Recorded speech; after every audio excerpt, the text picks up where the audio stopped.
त्योहार को मनाने के पीछे कारण है। बताओ दीपावली क्यों मनाया जाता है? बताओ क्यों? राम जी वनवास से आए, यही आप लोग जानते हैं, जबकि ये जानकारी बिल्कुल गलत है। हम लोगों ने दीपावली का निबंध भी लिखा है हिंदी में, उसमें यही लिखना पड़ता है दीपावली क्यों मनाई जाती है। उस दिन राम जी रावण को मार के आए, इस दिन दीपावली मनाई जाती है। ये निबंध हम लोगों ने लिखा है, मैंने भी लिखा है। निबंध आता है ना हिंदी में, दीपावली पे निबंध लिखो, होली पे निबंध लिखो, हमने भी लिखा है। पर जब हमने शास्त्रों को पढ़ा तब ये बात गलत हो गई। किसी भी ग्रंथ में रामचरितमानस पढ़ो, वाल्मीकि रामायण पढ़ो, किसी भी ग्रंथ में ये वर्णन नहीं है कि भगवान राम दीपावली के दिन वापस आए हैं। एक छोटी सी बात मैं आपको बताऊं, दीपावली का त्योहार क्यों मनाया जाता है, भारत के 99% लोग नहीं जानते, 1% आदमी जानता है बस। सबको यही पता है राम जी वनवास से वापस आए थे। आज सही जानकारी आप तक पहुंचाता हूं। भगवान श्री राम दीपावली के दिन वापस नहीं आए। अब पूछो क्यों? मैं उदाहरण प्रमाण के साथ, पंडित ज्वाला प्रसाद जी राम जी के वनवास जाने की तारीख और राम जी के वनवास से आने की तारीख भी निश्चित की है। बंबई छापा की रामचरितमानस पढ़ेंगे, पंडित ज्वाला प्रसाद हुए हैं विद्वान, उन्होंने सब बातें लिखी हैं। अब देखो दीपावली के दिन बात सेट नहीं हो रही है। कैसे? सुनना, राम जी ने रावण को मारा कब? आपके हिसाब से कब मारा? दशहरा को। आपके हिसाब से दशहरा इसलिए मनाया जाता है क्योंकि उस दिन रावण मरा। ये बात भी गलत है, रावण दशहरा को नहीं मरा। अब आप कहेंगे महाराज जी वे सही क्या है? सही बताता हूं। देखिए बात ऐसी है कि रावण ना तो दशहरा को मरा, राम जी ना तो दीपावली को आए। पर मान्यता है तो मानने में बुराई नहीं, पर सच्चाई भी पता होनी चाहिए। सच्चाई क्या है वो मैं आपको बताता हूं। अब देखना, रावण दशहरा को मरा और राम जी दीपावली को आए, इसके बीच में कितने दिन रहते हैं? कहां कितने दिन? 20 दिन होते हैं। दशहरा से दीपावली की दूरी 20 दिन होती है।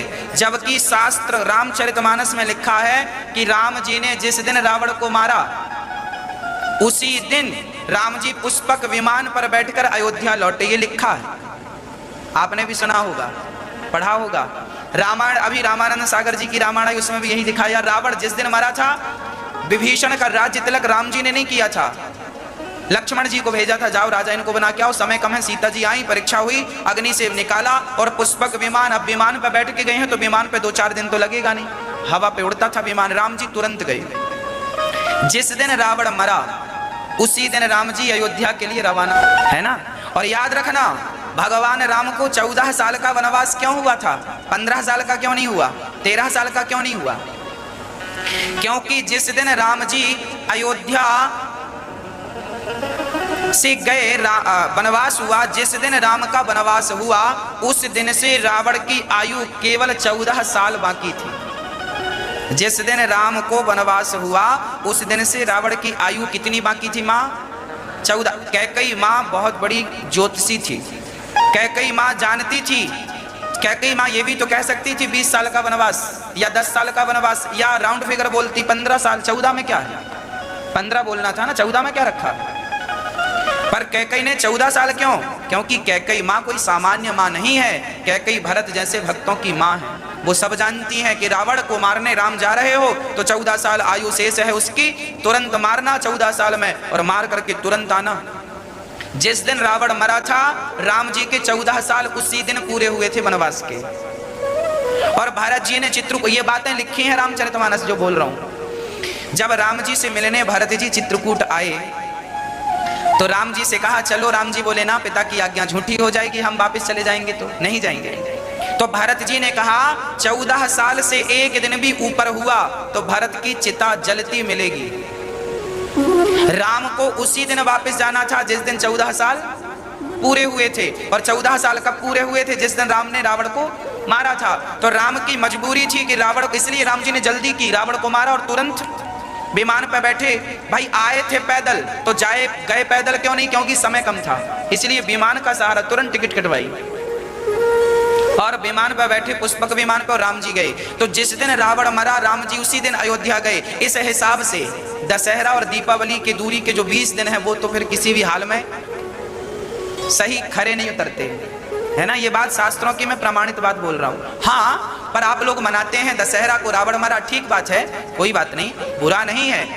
अब फिर सही क्या है, दीपावली क्यों मनाई जाती है? दीपावली इसलिए बिल्कुल नहीं मनाई जाती कि उस दिन राम जी आए रावण को मार करना।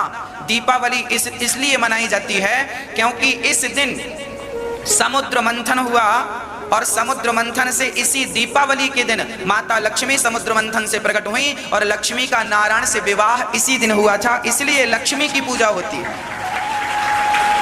इसलिए दीपावली में राम की पूजा नहीं होती। यदि राम आए थे तो राम की पूजा होनी थी।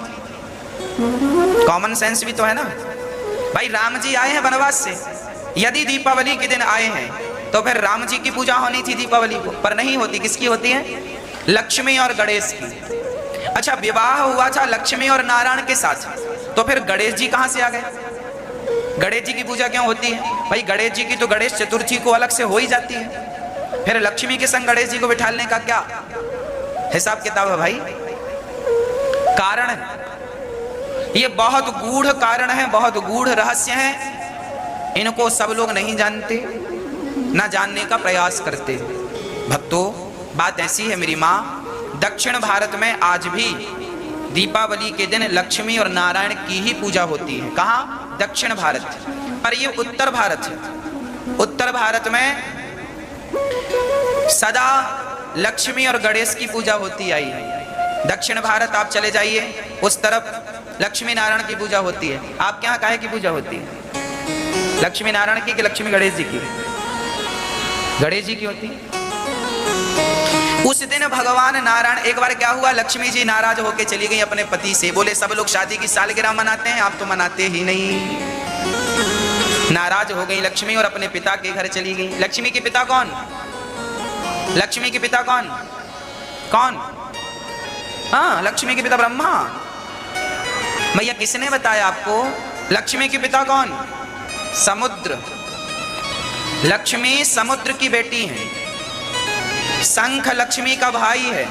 शंख जो है लक्ष्मी माँ के कौन है? भाई हैं।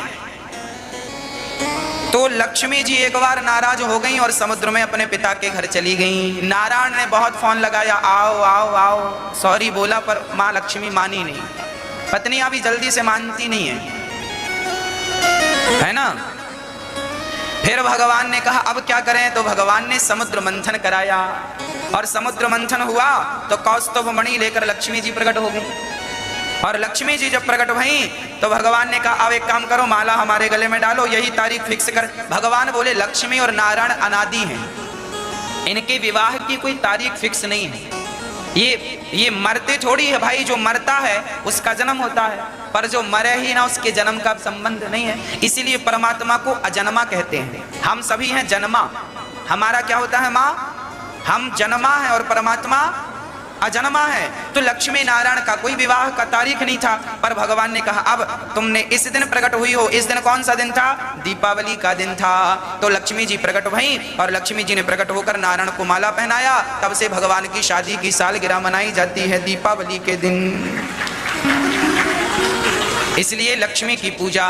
फिर प्रश्न खड़ा हुआ लक्ष्मी का गणेश जी से क्या रिश्ता है?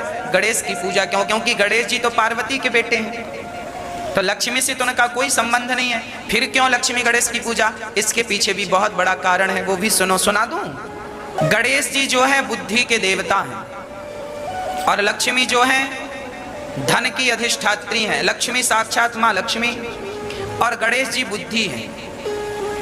मानो गणेश जी और लक्ष्मी जी एक साथ इसलिए बैठे हैं कि लक्ष्मी उन्हीं के पास होती है जिनके पास गणेश जैसी बुद्धि होती है। बुद्धि है गणेश जैसी तो लक्ष्मी जी पास में होंगी, और गणेश जैसी बुद्धि नहीं है तो लक्ष्मी जी पास में। आज लोग रोते हैं महाराज जी लक्ष्मी नहीं है। इसलिए नहीं है क्योंकि तुम्हारी बुद्धि गणेश जैसी नहीं है, तुम्हारा स्वभाव गणेश जैसा नहीं है, इसलिए लक्ष्मी नहीं है। लक्ष्मी सदा गणेश जी के बाजू में ही खड़ी होती हैं, क्योंकि जिसके पास बुद्धि होगी, बुद्धिमान होगा, तो लक्ष्मी अपने आप आएगी, और बुद्धिमान नहीं है तो तो गणेश जी बुद्धि के देवता हैं, लक्ष्मी जी पैसा है, धन है, तो धन उन्हीं के पास है जिनके पास, हाँ, टाटा बिरला के पास बुद्धि है तो लक्ष्मी वही नाच रही है। जिनके पास बुद्धि है वो सब मौज कर रहे हैं, लक्ष्मी माँ है।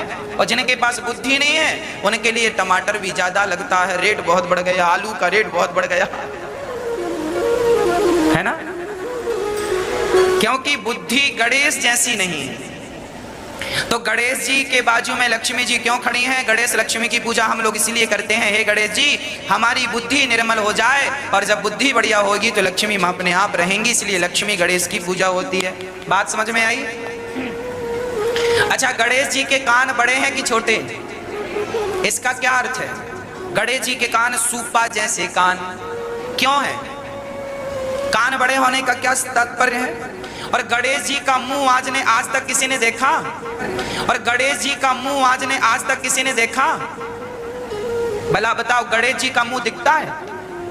गणेश जी का मुंह हमेशा सूंड से ढका रहता, हाँ या ना? इसका तात्पर्य क्या है? गणेश जी कहते हैं मेरे कान बड़े हैं, आप लोग भी अपने कानों को बड़ा करो। कानों को बड़ा करो मतलब ज्यादा से ज्यादा सुनने की आदत बनाओ और बोलने की आदत बंद करो। गणेश जी का मुंह बिल्कुल साइलेंट है, हाँ या ना? दिखता ही नहीं। और आप लोगों का मुंह ही मुंह दिखता है, कान दिखते ही नहीं। कोई सुनना नहीं चाहता, बस बुलवा लो। सास बोलती है तो बहू भी बोलने लगती है, बेटा बोलता है तो बाप भी बोलने लगता है, सब बोले जा रहे हैं। भैया सुनो तो, गणेश जी के कान बड़े हैं अर्थात ज्यादा सुनना है और बोलना। कान दो है, मुंह एक है, मतलब ज्यादा सुनो बोलो कम। जो ज्यादा सुनता है बोलता कम है, बहुत सुखी रहता है। अच्छा, गणेश जी का पेट भी बड़ा है। गणेश जी का पेट बड़ा है, इसका क्या अर्थ है? इसका अर्थ ये है कि गणेश जी कहते हैं मेरा पेट बड़ा है, इसका आप लोग भी थोड़ा थोड़ा अपना पेट बड़ा करो। मतलब चर्बी नहीं बढ़ाने का बोल रहा हूं, पेट बड़ा करने का अर्थ ये है कि समाज की कुछ बातों को पचाना सीखो, पचाओ, अपने पेट में रखा करो, बात बात उगल ना दिया करो। सास ने बात कही, पड़ोसन को उगल आई। पति पत्नी का झगड़ा हुआ, पड़ोसन से चुगल दिया। इसका मतलब तुम्हारा पेट बिल्कुल छोटा है, पाचन शक्ति बहुत कमजोर पड़ गई है, आपको कुछ भी पच नहीं रहा है। और हमारे शास्त्र कहते हैं अपने अपने अपने घरन का दुख ना कहियो रोई, सुन इठले हैं लोग सब बांट ना ले हैं कोई। कम से कम मैया जी, कम से कम 15 करोड़ रुपए की बात बोल रहा हूं मैं, जल्दी से नोट कर लो, 15 करोड़ आपके खाते में आ जाएंगे।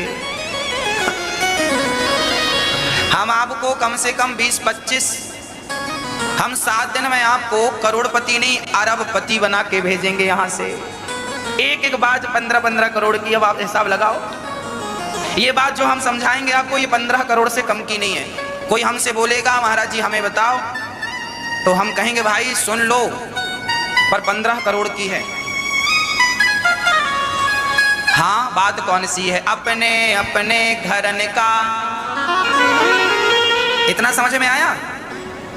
अपने अपने घरन का दुख ना कहियो रोई, सुन इठले हैं लोग सब बांट ना ले हैं कोई। आप अपने घर का दुख किसी से ना कहा करो। ये जमाना कैसा है मेरी माँ, आपका दुख रो रो करके सुनता है। आपने रो रो के सुनाया, सास ने गाली दी, घर से निकाल दिया, चम्मच नहीं दिया, ये नहीं दिया। आप अपना दुख रो रो के सुनाएंगी तो पड़ोसन भी रो रो के सुनेगी, अच्छा बहुत गलत किया तेरे से। और आप जाओगी तो हंस हंस के बताए, हाँ उसके घर में आग लगी, हम जानते उसकी सास बिल्कुल कलमुही है, घर से बहू को निकाल। आप जरा किसी को अपना दुख सुनाओ तो सही, आपके दुख का लोग मजाक बना लेते हैं। इसलिए आप अपने घर का दुख, पति का झगड़ा, पत्नी का झगड़ा, सास का झगड़ा, झगड़ा सबके घर में होते हैं, थोड़ा सा पचाओ। पड़ोसन को ना कहो, कल आप सास बहू एक हो जाओगी, पर पड़ोसन तो पूरे गांव में, पूरे शहर में बोल देगी लो इनके घर में ऐसा चल रहा है। इसलिए मेरी माँ, गणेश जी का पेट बड़ा है, थोड़ा सा अपना भी पेट बड़ा कर लो, पचाने वाला। किसी से ना कहा करो, दुखों को सहन करो, किसी से छोटा छोटा दुख रोने की जरूरत। लोग हंस हंस के बताएंगे जाने पर, सही है या गलत है। 15 करोड़ की है